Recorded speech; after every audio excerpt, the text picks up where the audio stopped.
Jean-Pierre, tu peux y aller. Ces armes venues d'ailleurs. Voilà. Bon, mesdames, messieurs, bonsoir. C'est la première fois que je m'adresse au public depuis quelque chose comme 5 ou 6 ans, parce que j'étais resté un petit peu loin des médias pendant tout ce temps-là. La première rentrée que j'ai faite, c'était dimanche dernier à Europe 1, où j'ai parlé dans une émission. Et là, c'est donc la seconde fois. Et c'est parce que j'ai des choses à vous dire, des choses que je pense importantes. Le sujet, bien sûr, il n'y a pas à s'en cacher, c'est le sujet OVNI. Et je crois qu'aujourd'hui, j'ai un peu la clé du mystère. Je peux vous apporter la clé du mystère, la solution finale quoi, du problème. Il y a d'abord une chose qui est absolument hallucinante. Le premier témoignage de Kenneth Arnold, rappelez-vous, ça se situe en 1947. Cet homme d'affaires américain qui, après s'être posé, après avoir survolé des montagnes avec son petit avion de touriste, avait raconté qu'il avait vu des petits objets qui se promenaient comme ça. On lui avait demandé à quoi ça ressemble. Il a dit ça ressemble à des flying saucers. Ça ressemble, on dirait des assiettes qui se dandinent, comme ceux qui volent. Alors, le mot est resté. Et quand on fait le compte entre 1947 et 2002, ça fait 55 ans. 55 ans, c'est incroyable. C'est plus d'un demi-siècle. Et nous vivons quand même une époque, pendant ce demi-siècle, il n'y a pas eu de guerre mondiale, il n'y a pas eu de phénomène cataclysmique, il n'y a pas eu de changement de civilisation, de quelque chose qui ait pu faire un break. Donc l'information a continué à transiter, la science a continué son progrès. Et on pourrait s'attendre à ce qu'en 55 ans, quelque chose se soit développé, qu'il y ait des études qui aient été faites, qu'on ait commencé à y voir clair au sujet d'un problème comme celui-là. Or, il y a quelques semaines, un de mes amis me disait, écoute, si tu veux, pas te distraire, mais vraiment être surpris, va voir sur un site internet, je crois que ça doit être www.nasa.gov. Et quand on va sur ce site-là et qu'on cherche un petit peu, on arrive à trouver une page web où on a le point de vue officiel de la NASA sur le problème OVNI. Alors ça, c'est très amusant parce que la NASA, c'est quand même le point de vue officiel du gouvernement. Et quand on lit ce texte, on en tombe complètement pantois. Ça dit en quelque sorte que ça rappelle quelques faits d'histoire. Il y a eu le projet Blue Book, après il y a eu le rapport Condon, puis ceci, puis ceci, puis ceci. Et que finalement, la conclusion, c'est que premièrement, ça ne présente aucun danger pour le territoire des États-Unis. Ensuite, que ça n'a aucun intérêt au plan scientifique. Et la NASA rajoute un petit truc à elle, qui est qu'effectivement, il y a des astronautes qui disent qu'ils ont vu des choses bizarres quand ils étaient dans l'espace. D'ailleurs, le commentaire est assez amusant, puisqu'ils disent que quand on replace ces observations dans un contexte d'environnement spatial, cela perd tout caractère d'étrangeté, quoi. C'est normal, quoi. Quand vous êtes dans l'espace, vous voyez des trucs comme ça, quoi. C'est tout beau. Autrement dit, là, on a fait le tour. En une page ou deux, on s'aperçoit qu'il n'y a strictement rien à trouver et que les gens qui veulent en savoir plus peuvent contacter SETI. SETI, c'est Search for Extraterrestrial Intelligence. Les écoutes radio pour écouter les intelligences extraterrestres. On sait très bien que ces systèmes n'ont jamais obtenu le moindre succès. Pourquoi? Parce que quand on habite à 50 années-lumière de la Terre, on ne va pas s'amuser à envoyer des messages radio. Ça ne sert à rien, c'est beaucoup trop long.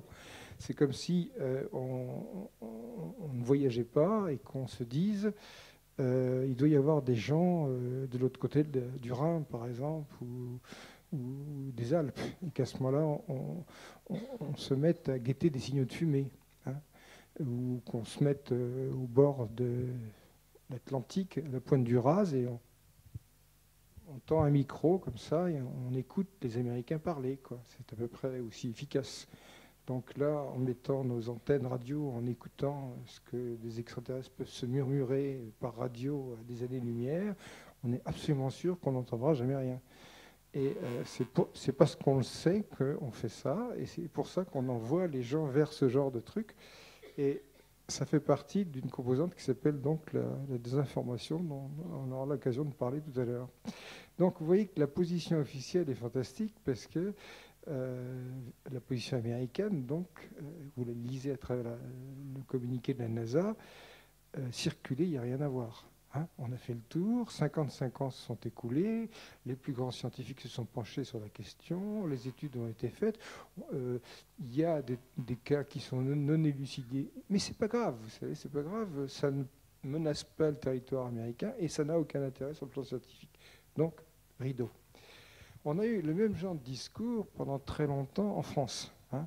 En France, on a créé des structures de désinformation parce que c'est commode de fixer l'attention du public en créant des structures, des organismes, de façon à absorber la curiosité populaire. Et à ce moment-là, on dit aux gens, nous faisons des études et quand on aura quelque chose, on vous préviendra. Or, quand on regarde le délai qui s'est écoulé entre la création de ces dites structures et l'époque actuelle, ça fait 25 ans. Donc, quand on crée des structures d'études du phénomène, que 25 ans plus tard, on a un peu l'impression que c'est toujours le même discours, quand on aura quelque chose, on vous préviendra, on se demande s'il sortira quelque chose. C'est beaucoup, 25 ans quand même, un quart de siècle, c'est une génération. Hein. Et puis, je suis obligé d'être très prudent dans mon discours parce que il y a des recours juridiques qui se font, qui se sont faits contre différentes personnes, qui sont en cours. C'est un peu la façon dont ont aussi ces structures de se protéger contre des critiques, parce qu'on aurait tendance à montrer qu'elles ont des failles. Donc elles se sont dotées d'un puissant arsenal juridique. Et il faut donc être très prudent, ne mentionner personne, citer, c'est pour ça que vous me verrez rester aussi évasif. Ce n'est pas vraiment de cela dont je voulais vous parler. En 1999, paraît un rapport fracassant qui dit en quelque sorte les ovnis et la défense, à quoi faut-il se préparer?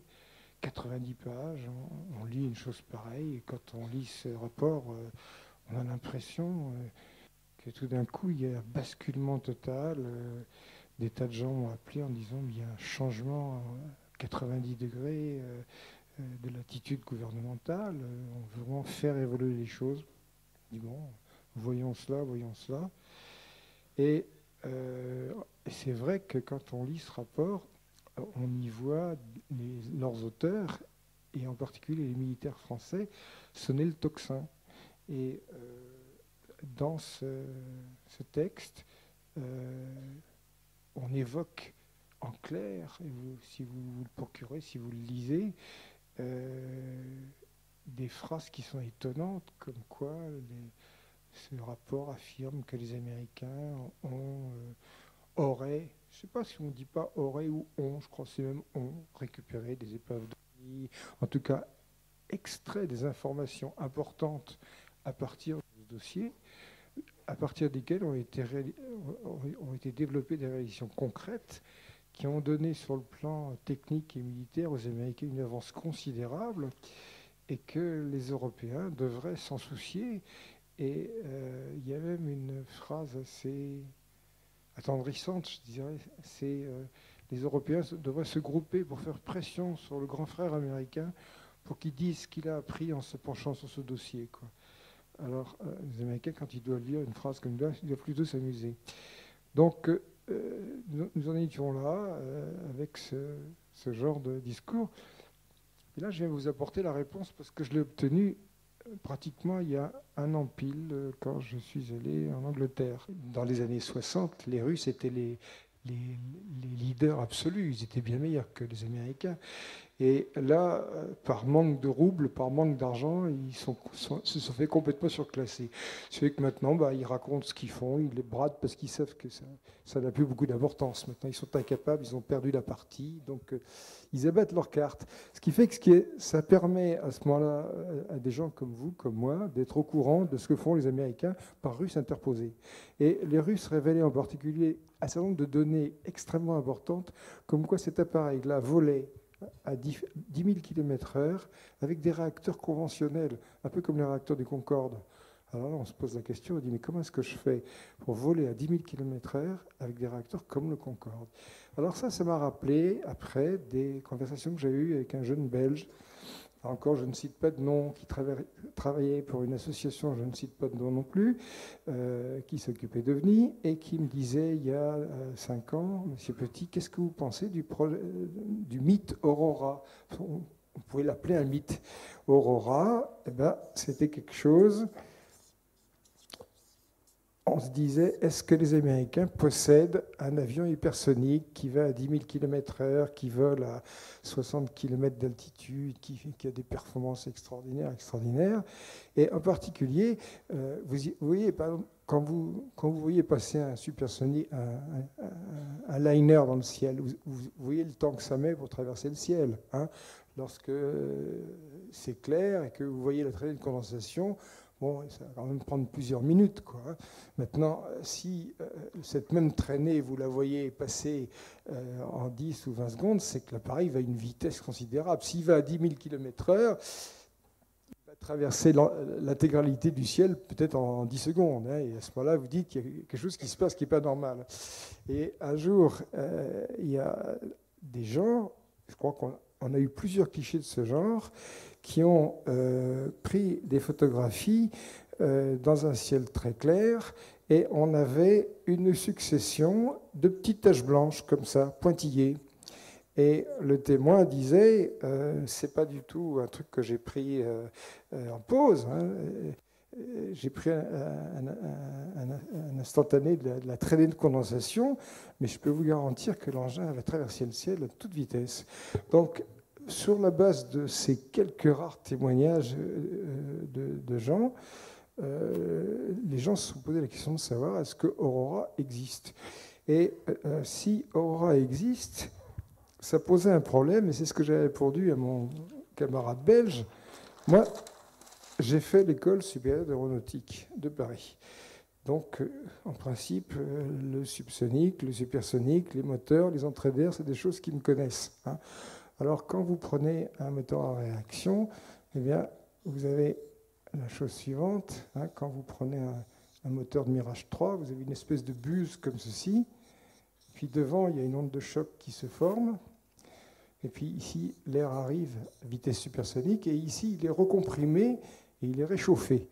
Et c'est commode qu'il soit recomprimé et réchauffé, mais il n'est quand même pas suffisamment recomprimé et réchauffé, ce qui fait que derrière, on a encore un compresseur avec des aubes, et c'est seulement là qu'on arrive dans des chambres de combustion où on injecte du kérosène, où ça brûle, et ça va vers le dispositif de sortie à travers des aubes, et ici, on comprime le gaz, et là, l'énergie, au contraire, est redonnée, et ça repart suivant l'axe. Vous voyez, c'est tellement commode.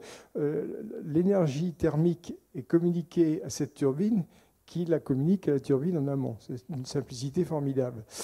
Parce qu'on a justement besoin d'avoir une forte pression, de façon à ce que la combustion se fasse rapidement. On pourrait se dire, pourquoi est-ce qu'un moteur à réaction, pourquoi on ne prend pas un tube comme ça, puis on met simplement deux tuyaux, on met du kérosène, et on laisse rentrer de l'air dedans. À ce moment-là, ça brûlait dehors, parce que le temps de combustion serait tellement long que le kérosène n'aurait pas le temps de brûler. Alors ça commence à pouvoir être possible à partir de Mach 3. 3 fois la vitesse du son. Alors à ce moment-là, si on prend simplement un tube comme ça, on a une onde de choc devant, et bien derrière, la pression et la température sont suffisamment fortes pour qu'on puisse simplement fonctionner comme ça et que ça puisse marcher. Alors Mach 3, Mach 4, Mach 5, ça s'appelle le statoréacteur. Et le statoréacteur, Cocorico, ça a été inventé par Monsieur Leduc après la guerre ou même avant la guerre, qui est un Français. Bien entendu, tout le monde s'en est foutu, comme d'habitude. Mais enfin, ça, c'est un autre problème. Alors, j'ai dit Mach 3, j'ai dit Mach 4, j'ai dit Mach 5. Seulement, Aurora, ça nous amène dans les Mach 10. Et à ce moment-là, la question qui se pose, c'est lorsque j'augmente le nombre de Mach, j'augmente la température derrière l'onde de choc. Ça, c'est très bien parce que ça me donne de bonnes conditions de combustion. Mais quand j'arrive à des nombres de Mach pareils, la température est telle que tout est volatilisé. Donc, je disais aux Belges, j'aimerais bien vous suivre, mais je ne vois pas comment ça serait possible de faire fonctionner un réacteur, quel que soit son type de fonctionnement, même un statoréacteur, à de tels nombres de Mach, à cause de l'entrée d'air, parce que le ralentissement de l'air et son entrée dans la prise d'air la ferait exploser immédiatement et la ferait fondre, la température serait beaucoup trop importante. Et puis, on revient à ce truc des Russes. Hein. On a l'impression qu'eux, ils ont résolu le problème. Ils ont un système comme ça, avec 4 réacteurs qui est en bas, et ils disent magnéto-hydrodynamique et réacteur conventionnel. Même pas de stato. Alors, j'ai commencé à me creuser un petit peu la tête. Entre-temps, j'avais résolu d'autres problèmes. Je ne vous raconte pas l'histoire chronologiquement, mais disons qu'à cette réunion qui devait avoir lieu en Angleterre à Brighton, le thème c'était la propulsion avancée. C'est un Anglais qui avait eu l'initiative de faire cette réunion. Et ce qui avait été très curieux, c'est que c'est un universitaire et il avait eu les facilités d'un centre spatial de l'université de Brighton. Et lorsque cette réunion avait commencé à ramoter un petit peu de monde, on n'était pas très nombreux, peut-être une centaine, autant que je me souviens, des pressions considérables s'étaient exercées pour que la réunion n'ait plus lieu.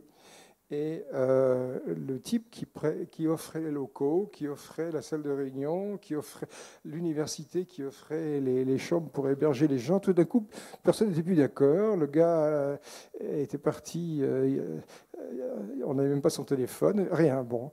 Donc l'organisateur me dit, je suis complètement dans la mélasse parce que j'ai plus rien pour vos réunions, j'ai plus rien, j'ai plus... Alors, on s'est quand même, avec les emails, on est en contact un peu les uns avec les autres, on s'est un petit peu contacté et on a trouvé que c'était un peu gros. Et on a dit aux gars, écoutez, en tout cas, nous, on maintient notre revenu et on se réunira, même si on doit être une douzaine dans un salon et qu'on doit loger dans des hôtels, et on donnera quand même un compte-rendu dans Internet. Alors ça, c'est dissuasif parce que la réunion a quand même lieu. Donc là, elle a eu lieu, pas dans les locaux prévus. On a été obligé de trouver des locaux de secours, une solution de fortune, etc. La réunion a quand même eu lieu avec des gens, avec des organisateurs. Il y avait parmi eux, par exemple, un homme de 70-75 ans. Je ne me rappelle plus quel était son nom, mais c'était un sir anglais, un lord anglais, ce genre de gens qui sont anoblis pour leurs travaux scientifiques, et qui avait été en particulier à l'origine de la création des bombardiers V, comme les Vulcan. Peut-être vous vous souvenez un petit peu de ces bombardiers qu'on voit très bien dans un film de James Bond. Il avait entièrement créé le missile de croisière anglais, le Blue Steel, qui n'est jamais devenu opérationnel. Mais enfin, c'était un type assez calé quand même. Donc il n'y avait quand même pas le premier venu. Il y avait aussi le président de la Société anglaise d'astrophysique, ce qui n'aurait jamais été possible en France.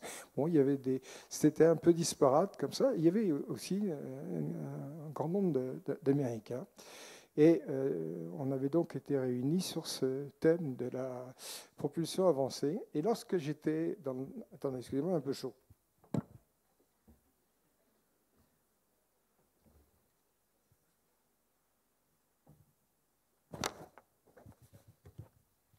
Lorsque je me suis retrouvé dans le train avec ma femme, On a pris le tunnel sous la Manche et depuis le départ de Marseille, je voulais chercher à comprendre comment marchait cet appareil et j'ai trouvé ça sous l'eau. Je ne sais pas si c'est un lien, mais c'est le côté Eureka, quoi. Et je me suis dit, mais comment est-ce que j'ai fait pour ne pas y penser? Alors, je peux vous expliquer ça. J'ai une bande dessinée qui s'appelle Le Mur du Silence. Alors, on peut le trouver aux éditions Belin, mais je ne sais même pas si c'est encore en vente, parce que comme il s'occupe assez mal de ma collection, par contre, je vais vous donner les coordonnées de mon site internet, et toutes mes bandes dessinées se trouvent disponibles sur un CD via ce site internet. C'est peut-être le plus commode pour la trouver. Et dans cette bande dessinée, Le Mur du Silence, cette BD date de 1983, et les travaux sont bien antérieurs, ils datent de 1977. Il y a un système que j'ai appelé l'accélérateur linéaire, et c'est pas la peine de le développer techniquement, c'est peut-être un peu compliqué, mais disons que c'est une espèce de système où, si ici on a une paroi avec des électrodes dans ce sens-là, ces électrodes sont alimentées avec des tensions alternées, et puis il y a un champ magnétique qui se trouve, lui, être dans ce sens-là, et dans ce sens-là, et dans ce sens-là, et dans ce sens-là alterné. On crée à ce moment-là, au voisinage de cette paroi, des forces électromagnétiques qui sont toutes orientées dans le même sens, qui sont extrêmement intenses, qui sont très limitées en épaisseur. Et ça, une fois que j'ai inventé ça en 1977, ça se teste dans une cuvette avec de l'eau salée, des aimants, un accumulateur et 3 bouts de cuivre. On s'amuse beaucoup, quoi, avec ça. Et immédiatement, hop, on voit l'eau qui s'écoule et c'est formidable, quoi. Et j'ai publié ça dans cette bande dessinée, Le Mur du Silence, le bien nommé, parce que ça voulait vraiment dire que toutes ces données-là, toutes ces recherches-là, personne n'avait l'air de vouloir s'y intéresser. Et il y a même le plan d'un sous-marin conçu à partir de ce genre d'accélérateur. Vous voyez. Et première chose que j'avais compris, mais ça c'était avant de passer le tunnel sous la Manche, c'était une histoire de torpille. Alors je quitte un peu l'histoire d'Aurora et d'Ajax, et on en revient à l'histoire des torpilles hyper véloces. Je crois que ça nous situe dans un article d'un journaliste français, que je ne nomme pas non plus, parce qu'il vaut mieux ne nommer personne. Donc, les Français ont des torpilles de 6 mètres de long, avec des hélices contrarotatives, et ces torpilles, en principe, vont à 100 km/h. Elles sont propulsées avec des accus, et le gros progrès est que ces accus ne s'activent que lorsqu'on met un liquide dedans, ce qui fait que tant qu'on ne les a pas armées, elles ne sont pas dangereuses. Hein, il ne peut rien se passer, quoi. Et puis il y a un autre type de torpille qui est plus petit, plus compact, qui va à 120 km/h, qui est largué depuis des hélicoptères et qui a à ce moment-là un combustible chimique qui est plus performant, plus nerveux, mais aussi plus dangereux. Ça risque d'exploser. Et le problème de l'existence et des performances des torpilles s'est posé au moment de l'accident de Kursk. Vous vous souvenez, le sous-marin russe Kursk s'est cassé la gueule et on s'est demandé pourquoi il y a eu cet accident. Est-ce qu'il avait heurté le fond? Est-ce qu'une torpille avait explosé à l'intérieur? On ne saura peut-être jamais exactement la raison. Mais dans un article assez court dans Science et Avenir, la Rousserie a évoqué le fait que les Russes avaient peut-être des torpilles capables d'aller à des vitesses assez importantes. Et on a des photographies d'une torpille qui s'appelle, je crois que ça doit être l'orthographe exact, je ne suis pas sûr, Squall. C'est l'équivalent du Squall, mais en russe. Hein. Bon, ça doit être le truc phonétique. Et c'est une torpille, comme ceci. Et en fait, les torpilles efficaces n'utilisent plus l'hélice. Il n'y a que les Français qui utilisent l'hélice, qui s'accrochent à l'hélice, alors que chez nous, quelquefois, c'est les hélices qui se décrochent. Et donc, la propulsion fusée est extrêmement efficace. Et en utilisant soit ces mêmes réacteurs fusées à poudre, hein, soit un générateur additionnel, on peut faire transpirer du gaz à la paroi et gainer la torpille d'une couche gazeuse. Parce que ce qui limite la progression d'un engin sous l'eau à grande vitesse, c'est le frottement. L'eau, je crois, doit avoir un coefficient de frottement qui doit être 400 fois plus fort que l'air. C'est très difficile de se déplacer à grande vitesse dans l'eau. Vous savez, vous n'avez qu'à prendre un bout de ficelle ou n'importe quoi et le mettre dans la flotte, vous verrez que c'est pas... Le frottement est considérable. Donc, pour arriver à dépasser, à obtenir des vitesses importantes sous l'eau, il faut pouvoir négocier cette histoire du frottement. Et une bonne solution, c'est de s'isoler de l'eau avec une couche quelque chose. Alors, le Français avait imaginé un système de cavitation. Ce n'était pas la bonne solution. La bonne solution, on a vu ça plus tard dans des articles qui sont sortis ailleurs, dans cette torpille Xval qui est achetée par les Chinois. Et nous verrons après pourquoi les Chinois achètent des Xval. Hein. Et vitesse de ces torpilles, 400 km/h. Voilà. Les Anglais, ça j'ai appris ça en Angleterre, ont l'équivalent, mais aux essais. Spearfish, c'est-à-dire l'espadon. Hein. C'est l'équivalent anglais du Squall. Le Squall est un engin ancien qui doit avoir 25 ans ou 30 ans chez les Russes. Hein. Je veux dire que ça, on ne se rend pas compte. Il y a des choses que les Français n'ont pas développées et ils en sont là à leur torpille de 120 km/h. Tout d'un coup, on dit, vous savez, nous, on a des trucs, on les vend à la casse et ça fait 400 km/h. Alors, non, ça la fout un peu mal. Franchement, il y a des états-majors, certainement, où les gens ont dû tomber sur les fesses. Quoi, hein, bon. Mais vous savez, lorsque je suis revenu des États-Unis en 1976, où j'avais été le premier à voir les lasers américains de 1 terawatt au néodyme. J'ai écrit un livre là-dessus qui s'appelle Les enfants du diable chez Albin Michel. J'ai raconté ça à Scientifique, qui m'avait envoyé là-bas. J'ai écrit un article là-dessus et il n'a pas été publié. Il a été rewrité par Françoise Arawa-Mounin. Et on n'a pas cru ce que je racontais. J'avais des photos couleurs de l'objet, et on n'a pas dû les croire. Et je crois que même les militaires français ne l'ont pas cru. Et je suis passé, là je vais citer des noms, parce que là il y a des documents, il y a des preuves, etc. J'ai eu un face-à-face avec le général Gallois d'une heure et demie, qui était le représentant français de la technologie française dans tous les domaines, quoi, hein. C'était le monsieur communication de l'armée. Et c'était extraordinaire ce face-à-face. Il a dit, je suis ravi d'être face-à-face avec Jean-Pierre Petit, ce qu'il raconte est un exemple extraordinaire de désinformation. Tout ce qu'il dit est un mensonge total. Et il ne savait pas ce que c'était que le mot terawatt, quoi. C'est extraordinaire. Et à un moment, il m'a dit d'abord ces informations, d'où est-ce que vous les tirez? J'ai dit, écoutez, il y en a une partie qui sont sous votre coude gauche. Comment sous mon coude gauche? Ben, si, regardez, vous venez d'acheter Aviation Week and Space Technology, et page 14, vous avez un article de Robinson qui raconte telle chose. Il me dit, j'ai acheté ce matin, je n'ai pas encore lu. Ben, lisez-le, parce que c'est vachement intéressant.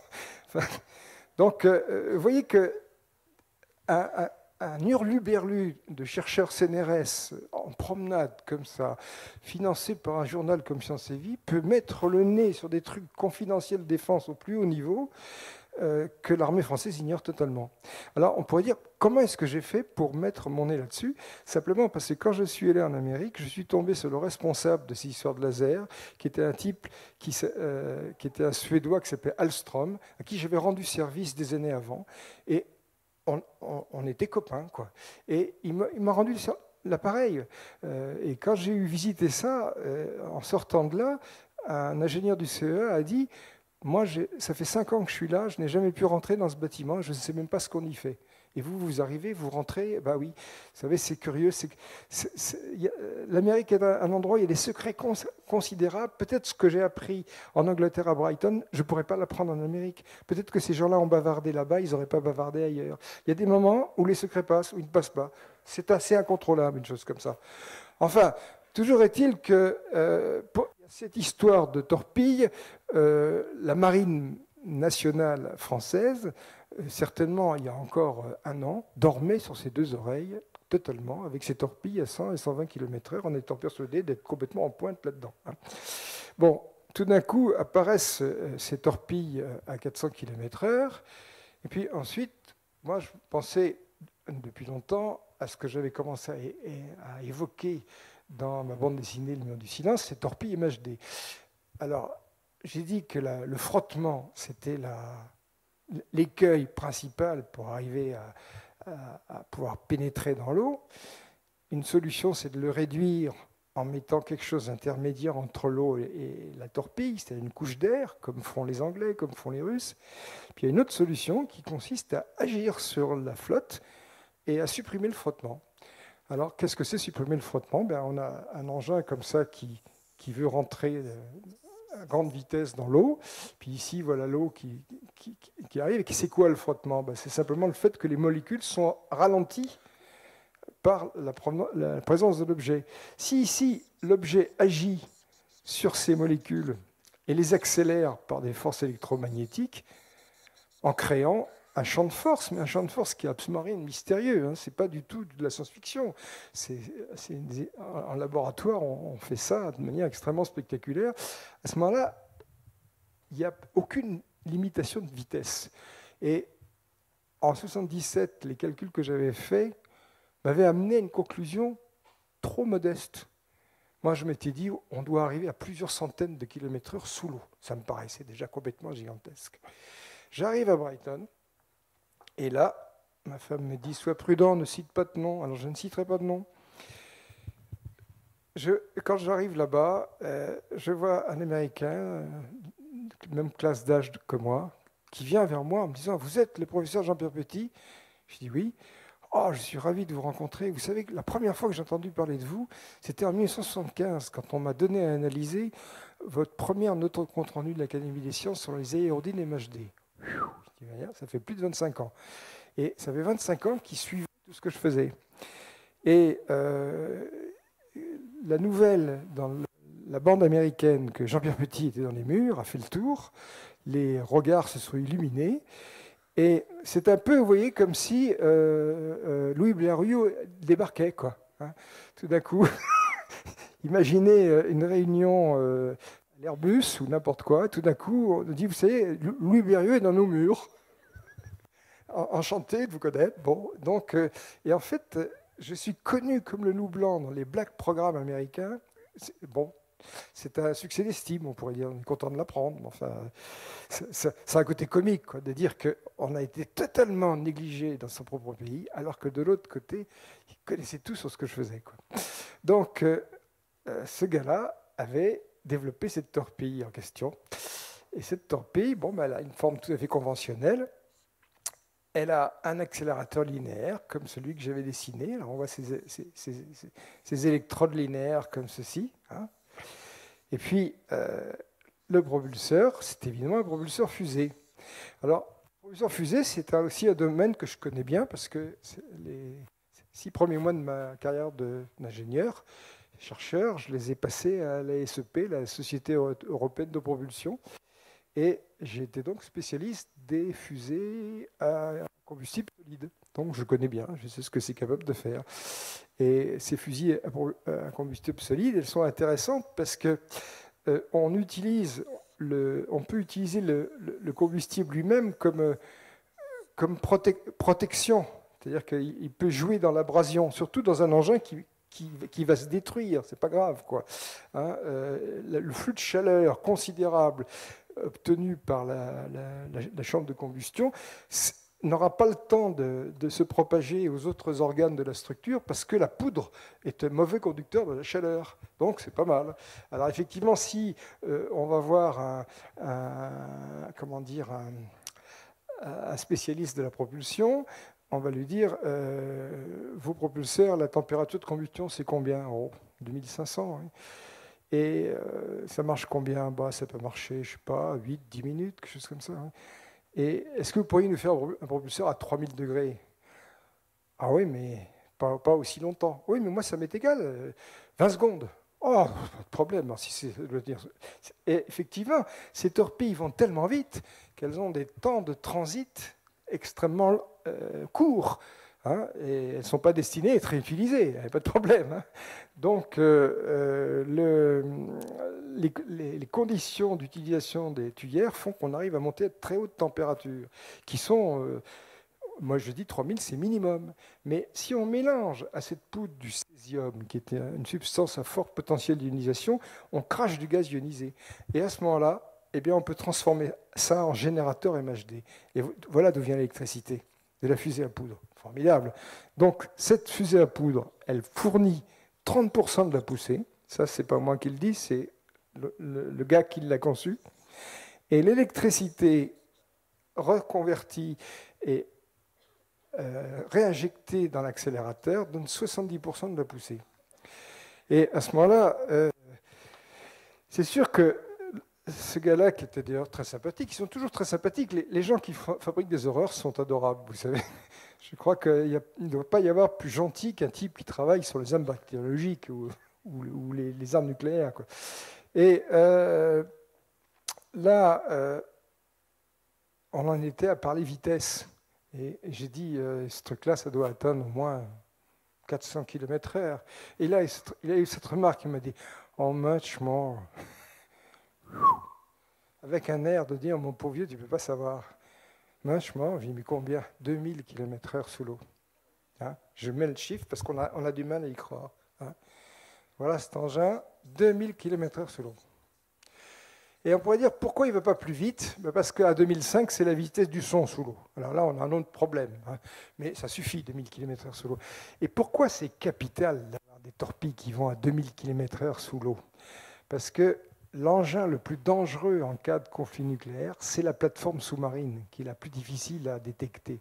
Et si vous voulez un jour entrer en conflit avec un pays quelconque, par exemple si les États-Unis veulent entrer en conflit avec la Chine, et si la Chine a des sous-marins nucléaires qui peuvent être parqués absolument n'importe où, donc totalement indétectables, eh bien, actuellement, vous savez que tous les sous-marins sont suivis.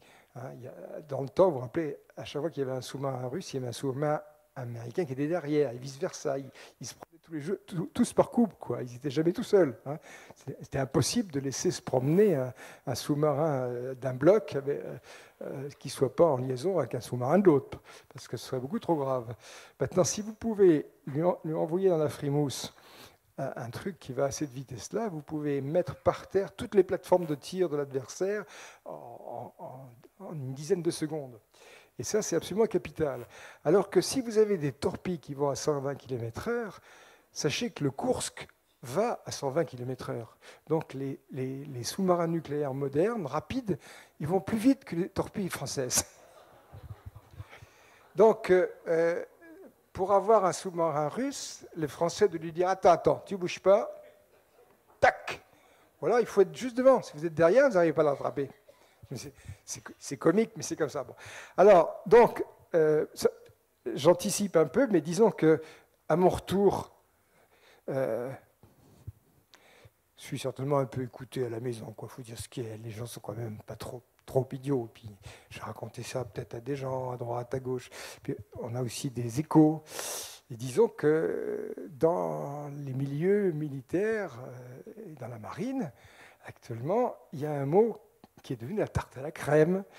Ça s'appelle les torpilles hyper véloces. Donc, actuellement, si vous pouviez être dans des couloirs du ministère de la Marine, vous verriez des amiraux transpirants cherchant des gens capables de leur développer des torpilles hyper véloces. Ils ne savent pas très bien ce que ça veut dire, mais ça ne fait rien. Et j'ai même entendu des trucs extraordinaires, des gens qui cherchaient à aller à 3000 km/h, carrément. Ils voulaient aller plus vite que les Américains parce que leur expliquer qu'il y avait le mur de son dans l'eau aussi, ça ne les arrêtait pas, ça prouve qu'ils n'ont rien compris. Alors, bon, je signale au passage qu'en France, la MHD française n'existe pas. Il y a une MHD française hydraulique qui est située dans une petite ville que je ne citerai pas, puisqu'on ne cite personne, qui est dirigée par le professeur je ne sais quoi, que je ne citerai pas parce que je ne cite personne non plus. Enfin, je suis allé à un colloque en 92, il ne connaissait même pas le mur du silence. c'était assez amusant. Bon, enfin, disons qu'à l'époque, par exemple, le sous-marin qu'ils avaient imaginé, c'était un sous-marin comme ça, avec l'aspiration de l'eau à l'intérieur. Ils ne connaissaient pas l'accélérateur pariétal. Alors, moi, j'avais simplement dit pendant ce colloque, est-ce qu'il n'y aurait pas une idée qui consisterait à mettre le moteur à l'extérieur? Ah, j'ai expliqué que... Parce qu'autrement, c'est très compliqué. Si vous avez un sous-marin comme ça, avec un grand trou à l'intérieur, vous imaginez les fusées balistiques articulées qu'il faut mettre comme ça, comment est-ce qu'on fait pour les tirer? Enfin, c'est pas du tout logeable. Bon, ça montrait déjà une idée de la vision qu'avaient les Français à cette époque-là. Je ne crois pas qu'ils aient beaucoup changé.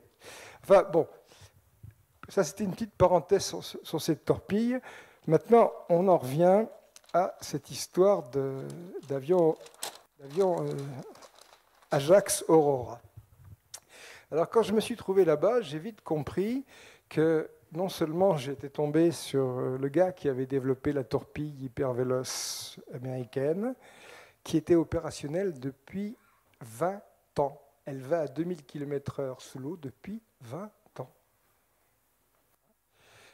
Et les Français ignoraient totalement son existence. Bon. Ensuite, comme c'était un colloque sur la propulsion avancée, après on verra pourquoi ces gens étaient venus à ce colloque. Parce que comment se fait-il qu'on envoie des pointures pareilles dans un petit colloque, dans une station balnéaire anglaise en plein mois de janvier? Vous savez, c'est pas les Bahamas.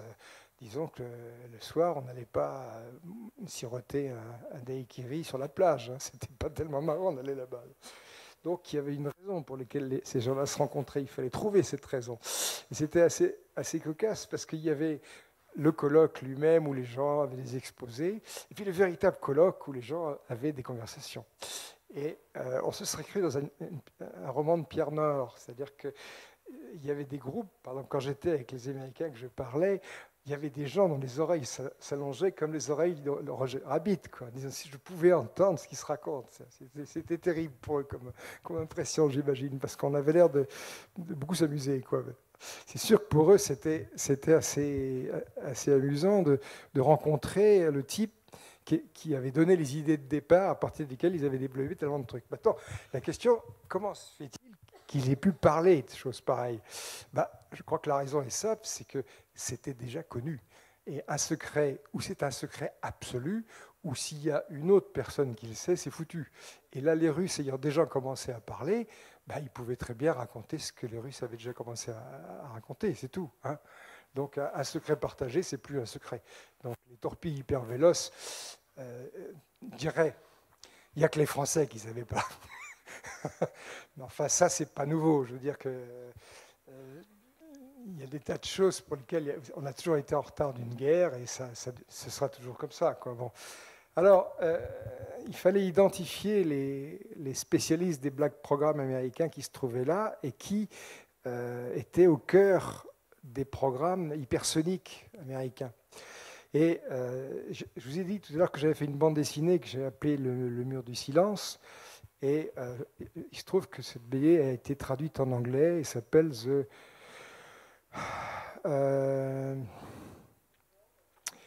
The Silence Barrier, la barrière du silence, oui c'est ça.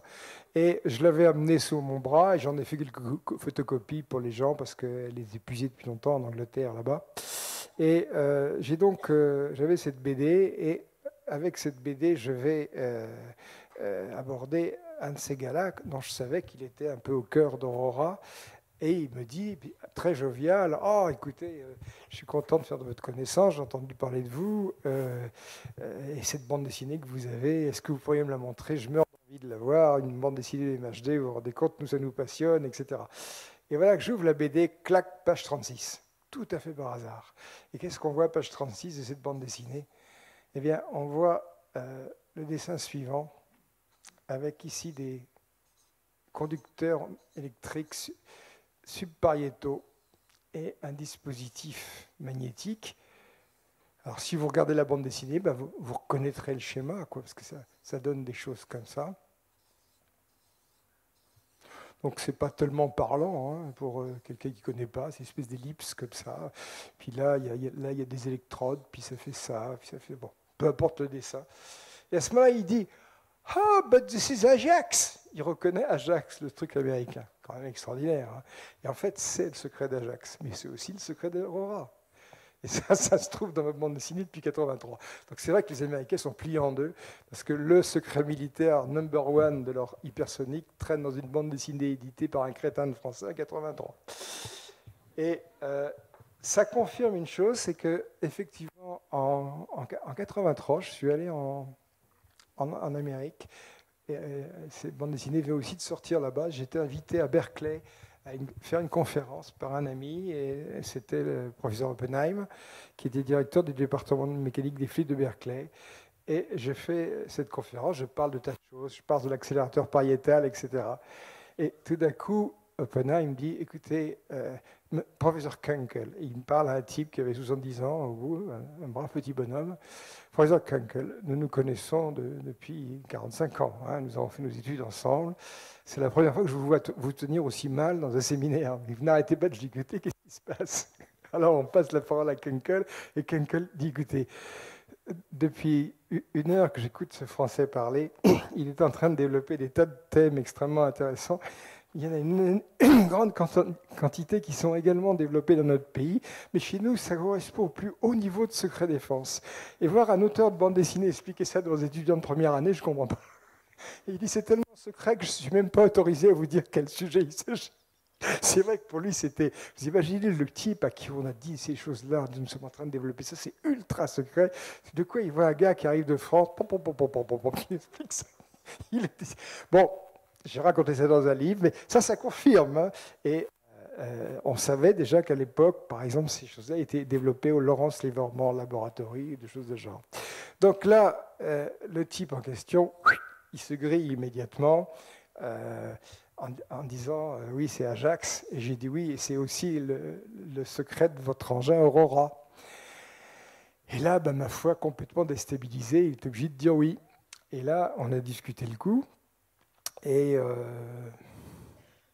voilà comment marche Aurora. Alors ça, c'est passionnant.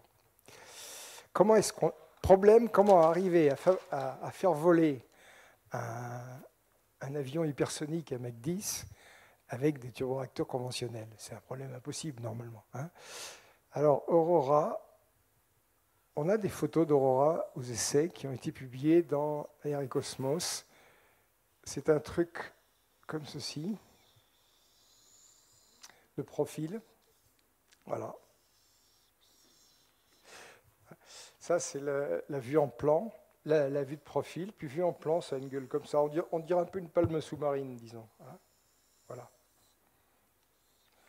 Alors, si je le représentais vu de dessous, ben là, on a des entrées de réacteurs, comme ça. Ce qui était représenté plus haut. Ce qui était assez amusant, c'est que cet Américain qui, justement, était impliqué dans ces projets, il avait une carte de visite, cet animal, où il avait représenté son truc Aurora comme ça, qui était exactement l'appareil, et sur sa carte, il avait écrit Flight Unlimited. Ah, Flight Unlimited. Donc, il annonçait bien la couleur. Quoi. Et alors, évidemment, c'est une façon de mettre ça. Personne ne faisait attention en disant il a mis un petit dessin pour rigoler. En fait, c'est assez plaisant d'être dans des trucs très pointus et puis de les mettre en plein milieu en disant personne ne peut comprendre. Quoi. Bon. Donc là-dedans, ça, c'est l'image reproduite par Zames, c'est vendu par les Russes, où on voyait effectivement des lignes de Mach extrêmement couchées comme ça, qui témoignaient ça c'est des essais en soufflerie extrêmement rapides. Donc voilà un engin qui, au départ, bah, c'est, comment dire, il a ses entrées d'air qui sont là, puis il doit avoir un train d'atterrissage comme ça, hein, tricycle, et puis il décolle comme un avion normal, comme une espèce de Concorde, c'est une espèce de planche à repasser. Et puis il escalade le ciel parce qu'il a quand même une bonne puissance. Il passe à Mach 1, Mach 2, Mach 3, Mach 4, Mach 5, puis il monte à 10 000, 20 000, 30 000 km/h. On expliquera pourquoi la traînée est en pointillé, parce que ça j'ai compris.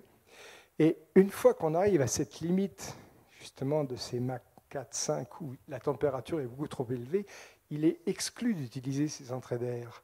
Et à ce moment-là, ce qui se passe, c'est qu'Aurora ferme ses entrées d'air inférieures comme ceci, et on passe à des entrées d'air sur le dessus, comme ceci. Et ça, c'est tout à fait étonnant. Alors on va dire, qu'est-ce que ça change de faire rentrer l'air en hypersonique par ici pour l'emmener dans le réacteur?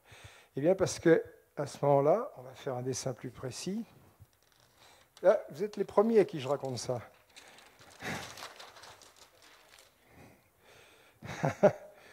Donc,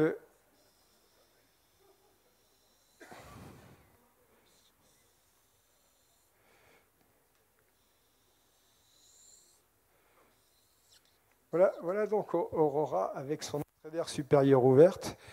Et voilà à quoi ça ressemble vu sur le dessus. On a donc une prise d'air qui se trouve comme ça, et l'entrée d'air est comme ça. Ça ressemble un peu à ces sorties de papier d'imprimante. Vous voyez. Et qu'est-ce qu'on met là? Eh bien, on a des électrodes qui sont à 1 ou 2 cm l'une de l'autre, qui sont tout le long comme ça. Et tout ceci, c'est un générateur MHD, c'est-à-dire que l'énergie cinétique énorme du gaz qui se trouve là, on la transforme en électricité et non en chaleur. Parce que c'est justement l'onde de choc, le problème, c'est que cette énergie cinétique, on ralentit le gaz, mais pof, on se récupère toute cette énergie en une quantité de chaleur dont on ne sait pas quoi faire. Tandis que là, on la fait passer par un intermédiaire qui est l'énergie électrique. Et à ce moment-là, ici, on a les ondes de Mach qui font ça, et le ralentissement du gaz est tel qu'il arrive en subsonique dans les réacteurs. C'est ça qui est fantastique. C'est-à-dire qu'on passe de 10 000 km/h à je sais pas, à 600 ou 700 km/h en entrée de réacteur. Il n'y a pas besoin d'onde de choc. Et ça, c'était l'astuce des Russes. C'est génial. Hein. Moi, j'étais... Je me suis dit, pourquoi est-ce que je n'ai pas pensé à ça? Vous savez, j'ai pensé à plein de trucs dans ma vie, mais ça, je n'ai pas pensé, franchement. Et ça montre une chose, c'est qu'en physique ou en science, on s'est dit, rien n'est impossible. Dire à un type, on peut faire marcher des avions en hypersonique avec des moteurs de réaction de Concorde, non, vous êtes fou. Ben si, c'est possible. Mais grâce à ça. Donc à ce moment-là, ici, j'arrive à ralentir le gaz, à le recomprimer, à le rentrer dans le réacteur. Je dispose de beaucoup d'électricité. Alors cette électricité, elle va me servir à plusieurs usages. On va mettre une accolade. Le premier usage, c'est la haute tension. Ça va être d'alimenter les bords d'attaque de mon engin de façon à créer une décharge de plasma devant lesquelles les ondes de choc se forment. Parce qu'à 10 000 km/h, si on mettait des bords d'attaque aussi effilés devant un engin, ça fondrait immédiatement. Vous savez, une navette spatiale, ou par exemple, rappelez-vous le X-15, le X-15, c'était un engin qui avait un nez tout rond, on ne pouvait pas lui mettre un nez pointu, il aurait fondu immédiatement. Donc ça s'appelle, maintenant ça porte un nom, on appelle ça l'électro-aérodynamique. Alors là où c'est amusant, c'est qu'effectivement, ça fait aussi partie du travail d'Alexandre Zamès, qui continue à sortir ces petits articles que lisent avec attention les militaires. C'est drôle, à chaque fois que le fils d'un marchand de chaussures écrit un article sur l'aérodynamique de pointe, il y a un séminaire chez les militaires pour savoir ce qu'il veut dire. Et effectivement, ils se disent, tiens, on devrait environner les avions de plasma parce que ça permettrait d'atténuer les effets des ondes de choc. En plus, ce plasma, il a un autre effet extrêmement intéressant, c'est qu'il absorbe les ondes radar. Donc, il augmente la furtivité des appareils. Hein. Donc, l'avion furtif par excellence, c'est l'avion environné de plasma. Alors, à ce moment-là, qu'est-ce que disent les généraux? Eh bien, ce n'est pas difficile. On n'a qu'à entourer un Mirage 2000 de plasma. Alors, si vous voulez, on peut vous trouver une petite place grande comme 2 valises. Est-ce que quelqu'un pourrait trouver un générateur de 100 000 volts pour mettre là-dedans? Non, excusez-nous, on ne sait pas faire. Non, ça n'a rien à voir. Disons que, vous voyez, Aurora et le Mirage 2000, c'est non, rien à voir, rien avec l'autre. Comparer Aurora et le Mirage 2000, c'est comparer le Mirage 2000 et le SPAD de la guerre de 14. Hein. Imaginez Guy de Mer qui descend de son SPAD et vous l'amenez, vous dites voilà, ça c'est un Mirage 2000. Ah oui, oui, ça c'est les ailes, la queue. Alors, les câbles pour transmettre les efforts, il n'y a pas de câbles, c'est des commandes électriques. Ah bon, etc.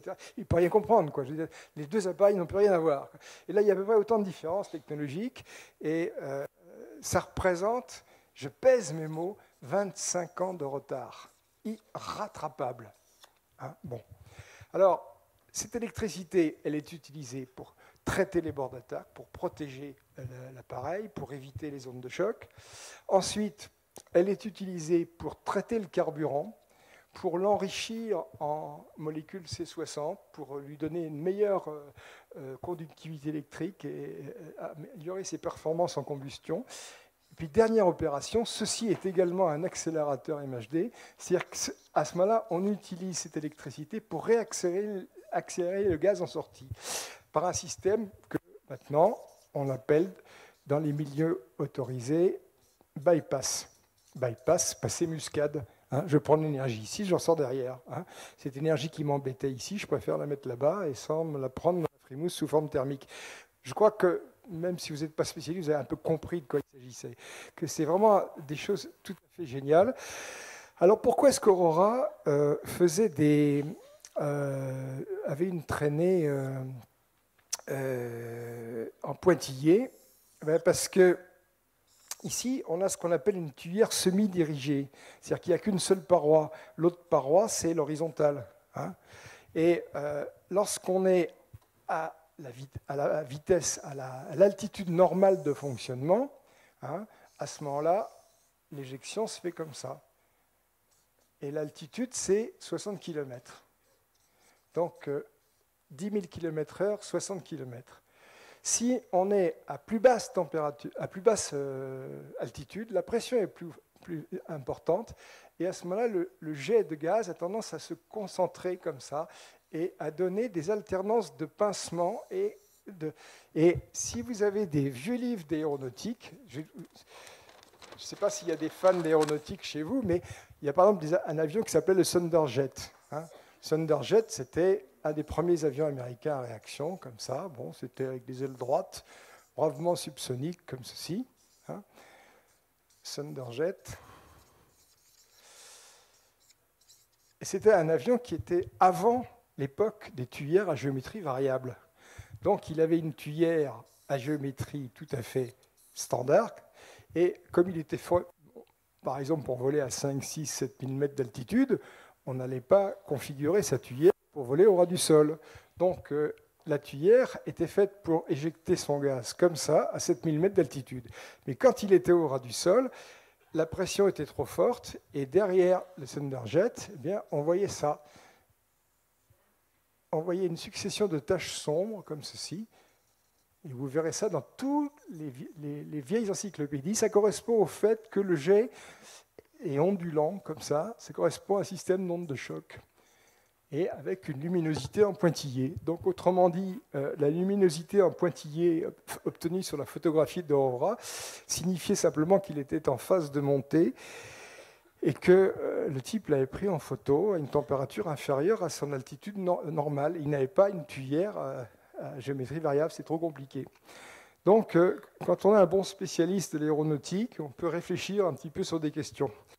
Alors, ça, c'est la première partie du discours. J'arrive à Brighton, je tombe sur des gens, j'apprends qu'ils ont des torpilles qui vont à 2000 km/h sous l'eau depuis 20 ans. Aurora vole depuis 10 ans, à 60 km d'altitude, à 10 000 km/h. En plus, il est satellisable. Ce n'est pas difficile, il suffit de mettre des fusées et il passe sur orbite. Bon, ensuite, une fois qu'il est sur orbite, il faut qu'il rentre dans l'atmosphère. Alors, s'il rentre dans l'atmosphère, on se dit, il faut peut-être un bouclier thermique. Pas besoin de bouclier thermique. La MHD en fait sert de bouclier thermique. C'est-à-dire que lorsque l'appareil pénètre dans les hautes couches de l'atmosphère, on se contente de transformer l'énergie en électricité, tout simplement. Ce n'est pas plus compliqué que ça. Et au lieu d'avoir un échauffement très fort sur les bords, eh bien, on répartit le freinage sur l'ensemble de la structure. Et ça, c'est quelque chose dont les Français n'ont pas la moindre idée. Ils ne savent même pas ce que c'est. Alors pourquoi? Alors, parce que la MHD a été abandonnée en France à la fin des années 60, complètement. Vous ne trouverez aucun enseignement dans une université, vous ne trouverez aucun ouvrage. Quelquefois, il y a des gens qui vont sur mon site internet ou qui lisent des livres à moi et qui m'écrivent en me disant est-ce que je pourrais trouver un livre là-dessus? Je dis non, à part le mur du silence, vous ne trouverez rien. Il n'y a rien. Il n'y a pas de cours, il n'y a pas de bouquin, il n'y a pas d'enseignement, il n'y a que dalle. Et c'est d'autant plus extraordinaire qu'il n'y a rien non plus en Amérique. Il n'y a pas d'ouvrage anglais, il n'y a pas d'enseignement sur la MHD. Donc c'est un peu comme si vous disiez, tiens, c'est curieux, on a abandonné la biologie. Parce que la MHD, c'est un monde tellement important que s'en être désintéressé, c'est comme si on s'était dit, la biologie, ça ne sert à rien, quoi. Hein, c'est pas possible. Même si ça posait des problèmes techniques qui auraient mis un certain temps à être surmontés, il fallait s'accrocher là-dedans. Mettre une croix là-dessus, c'est quand même quelque chose de tout à fait bizarre. Or, qui s'est attaché à faire en sorte qu'on mette une croix là-dessus? Les Américains, en racontant partout que ça ne marchait pas. Alors, effectivement,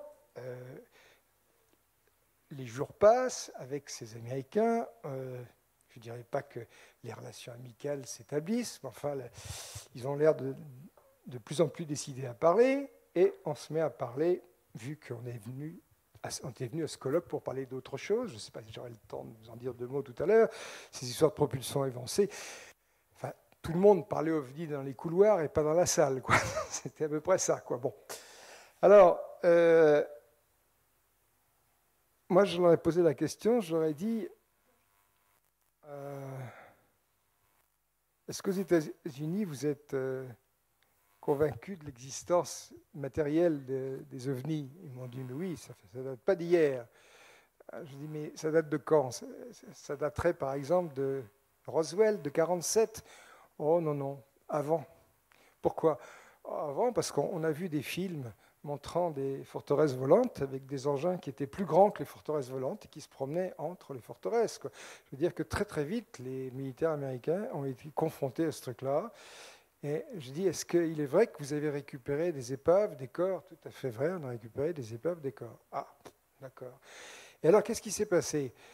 Eh ben, on n'a pas voulu faire comme avec Manhattan, parce que Manhattan et l'atome, ça consistait à faire quoi? C'est bien que les Russes n'étaient pas idiots non plus, hein. Le nucléaire russe, ça démarrait dès 1938. Mais l'effort gigantesque qui a été développé par les Américains, ça a accéléré l'histoire du point de vue du nucléaire. Les bombes d'Hiroshima, ça a montré ce que ça pouvait donner, ce qui fait que tout le monde a voulu avoir sa bombe. Maintenant, le Pakistan et l'Inde ont leur bombe aussi. Peut-être Ceylan aura sa bombe aussi un jour. Peut-être les Tibétains aussi, je ne sais pas. Mais enfin, on peut espérer qu'un jour, tout le monde aura sa bombe, tout le monde sera content, quoi.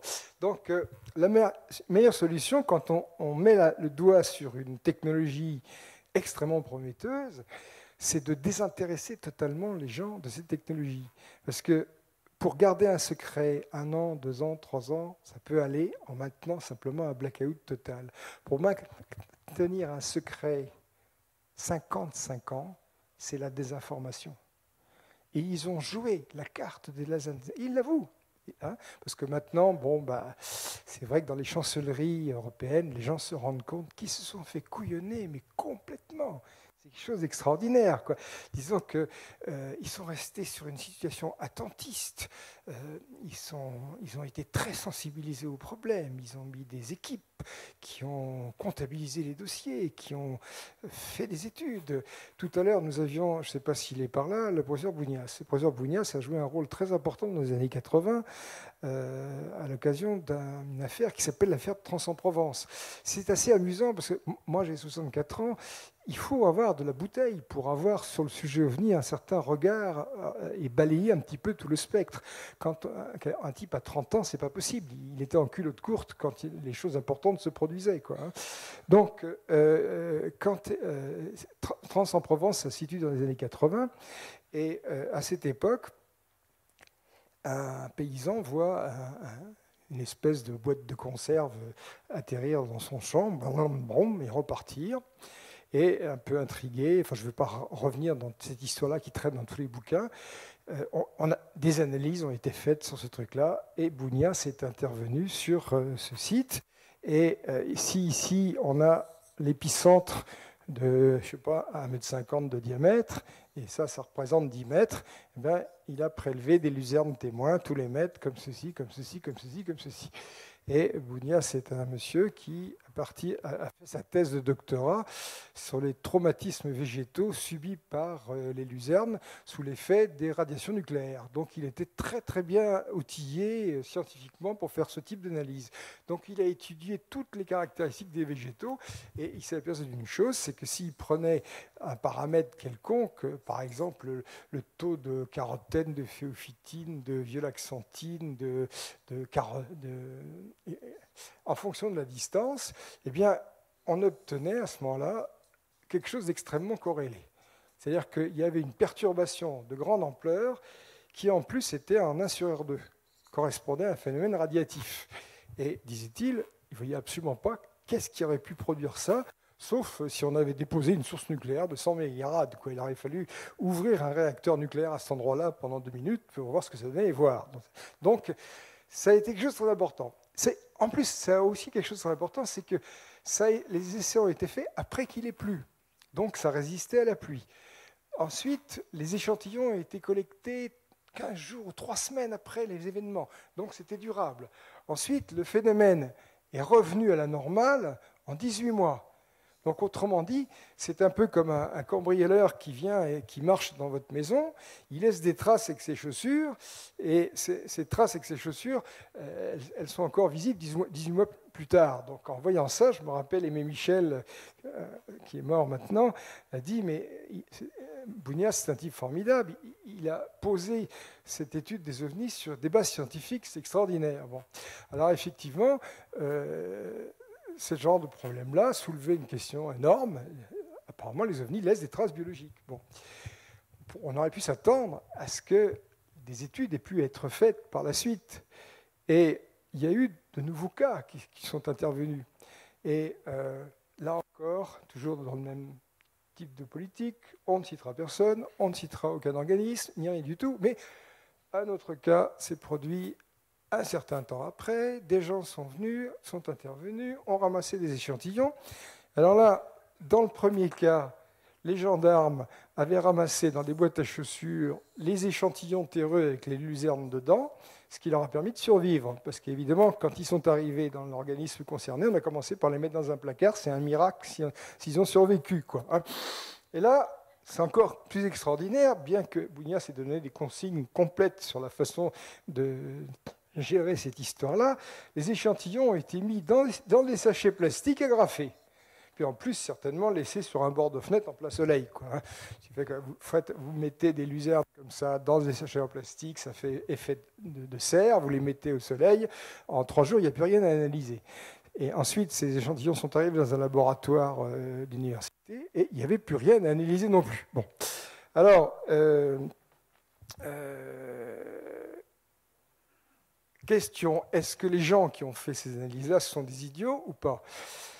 Il y a une explication qui serait que ils ont les consignes de faire ça avec certains échantillons et que d'autres sont partis dans des clones du laboratoire Bougnac où des études sérieuses ont été faites.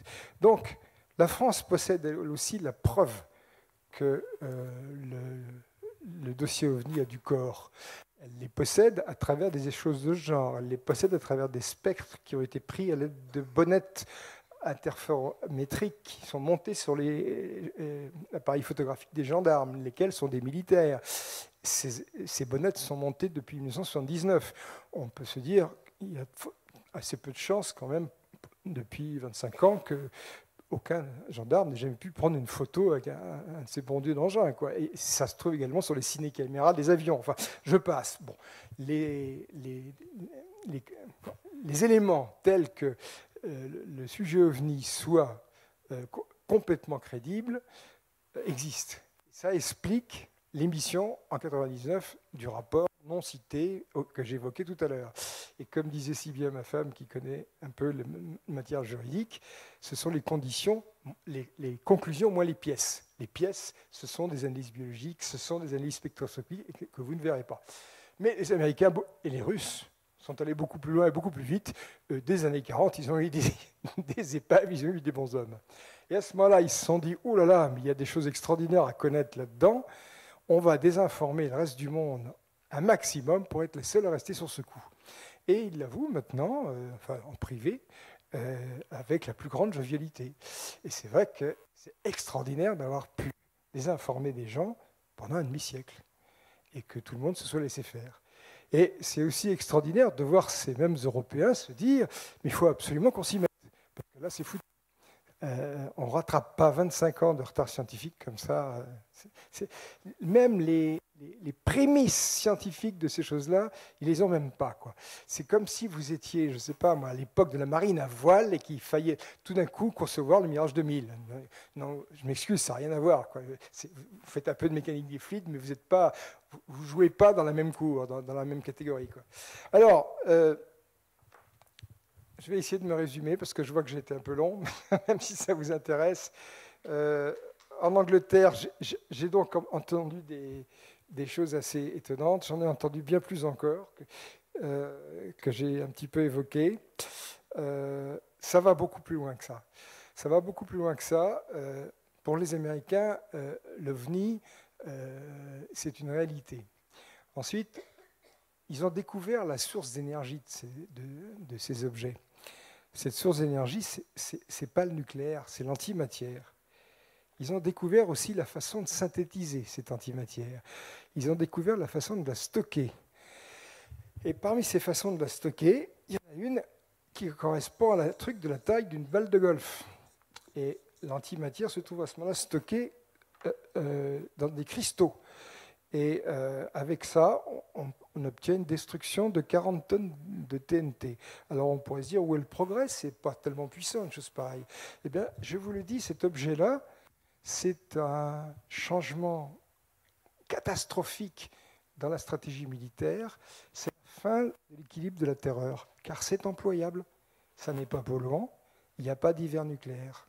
C'est ultra dangereux. C'est opérationnel.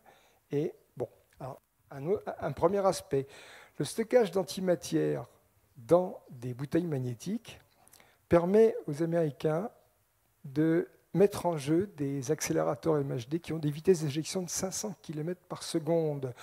Les fusées Apollo, c'est 2 km par seconde. Hein, bon. Les vitesses des sondes dépassent les 200 km par seconde. Le système solaire a été exploré totalement en secret depuis 5 ans. Il y a plein d'autres choses qui sont des conjectures, mais disons que quand on parlait de ces synthèses massives d'antimatière, ce sont des synthèses qui sont opérées au cours d'explosions thermonucléaires. Et on peut à ce moment-là synthétiser des quantités extrêmement massives d'antimatière. Or, 1 kilo d'antimatière suffirait à détruire toute vie sur Terre. Alors si je peux synthétiser 100 kg d'antimatière, qu'est-ce que je vais en faire? Où est-ce que je vais l'expérimenter? Réponse, sur une autre planète. Donc, il y a d'assez fortes probabilités pour que les Américains fassent des expériences sur des charges aussi puissantes sur d'autres planètes. Hein. Mais ça, à minuit, on y sera encore. J'ai beaucoup de choses à raconter, c'est sûr. Alors, pourquoi était-il venu à Brighton? Eh bien, ce que j'ai encore appris d'étonnant, moi, parce que je ne m'attendais pas à ce que les torpilles aillent à 2000 km/h. Aurora, ça m'a quand même un peu surpris. Le reste, je m'en doutais, j'avais des tuyaux par d'autres voies, tout ça, ça s'est un petit peu confirmé. Mais l'histoire de l'exploration du système solaire, j'ai dit, mais vous avez donc mis la main sur de nouvelles sources d'énergie. Avez-vous songé à les exploiter de manière civile? Réponse hilarante des Américains. Et à qui on vendrait notre pétrole? Eh oui. Alors, avant qu'on se quitte, je leur ai dit, il y a une question qui me turlupine quand même, c'est que comment fait-il que des gens comme vous, aussi introduits dans des programmes très pointus américains, soient venus vous enterrer dans cette station balnéaire américaine en plein mois de janvier, etc., etc. Il fallait voir de quoi on allait traiter on allait traiter de voyage interstellaire. Eh bien, ils en sont là, ils ont la source d'énergie pour le faire. C'est ça qui les intéresse. Parce que vous savez, les Américains, il n'y a rien qui les arrête. Nous, en France, on est là en train de se dire, c'est pas possible, ça ne peut pas marcher, quelqu'un d'autre l'aurait déjà fait. En Amérique, ils sont extraordinaires, ils ne doutent de rien. Et disons que si un jour ils ont récupéré une épave d'OVNI, il y a un gars qui a dit, bon, il faut trouver des mecs, on doit pas bien être assez malin pour comprendre comment ça marche et faire pareil. Bon, il y a des trucs, ils ont compris comment ça marchait et faire pareil, etc. Puis après, une fois qu'ils ont reconstitué des trucs, où est-ce qu'ils en sont? Ils savent faire fonctionner un drone de 5 mètres de diamètre à Mach 10 en air dense. Et ce drone, c'est une soucoupe volante, la forme discoïdale. Et là où c'est merveilleux, c'est que c'est la publication de 1975 de Jean-Pierre Petit. Donc, c'est pour ça que, oui, succès d'estime, quoi. Mais quand je suis revenu de là-bas, j'étais consterné. J'étais consterné, j'étais ému, parce que je me suis dit, bon Dieu, 55 ans se sont écoulés, 50 ans, et qu'est-ce qu'ont fait les terriens? Des armes, des armes, des armes, des armes, rien que des armes. Ils étaient contents. Ils avaient des bombes, ils avaient des avions hypersoniques, ils avaient ceci, ils avaient cela, ils étaient contents. Moi, j'étais consterné.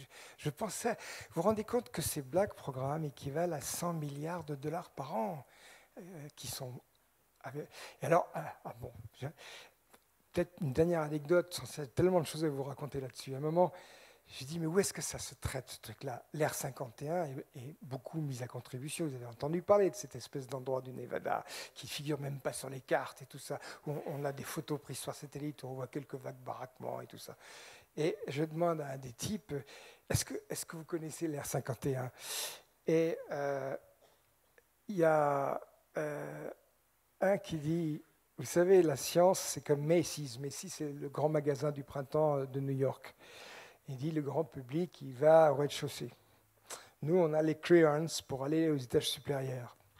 Petit, lui, il n'a pas besoin de se déplacer. C'est l'espion le moins cher du monde. Il reste assis à son fauteuil, il voit au travers des murs. Il arrive à voir là où on voit.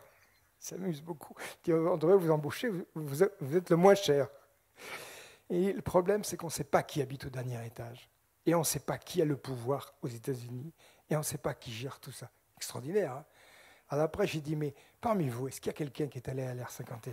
Il y en a un qui dit, moi, je connaissais quelqu'un au Pentagone qui avait beaucoup d'entrées dans des milieux très confidentiels. Et je lui ai dit, c'était le gars à la torpille, hein, il était quand même bien placé. Est-ce que vous ne pourriez pas me négocier une entrée un jour à l'Air 51? Et l'autre lui a dit, écoutez, vous êtes un vieux copain, on se connaît depuis longtemps. Dans votre intérêt, ne reposez plus jamais cette question. Voilà. Merci. Merci Jean-Pierre Petit. Alors, je voulais simplement dire la chose suivante, c'est que Jean-Pierre, oui, merci, on a débordé, on a largement débordé. Une seconde. Je vais mettre simplement au mur une chose, pour les gens qui viendront en contact avec moi. Sinon, vous ne pourrez pas.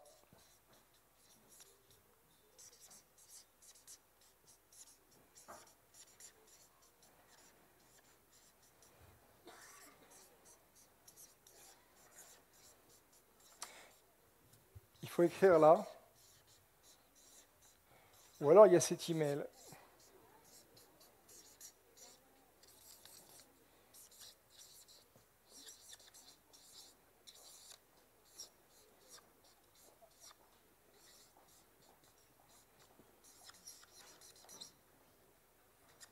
Voilà.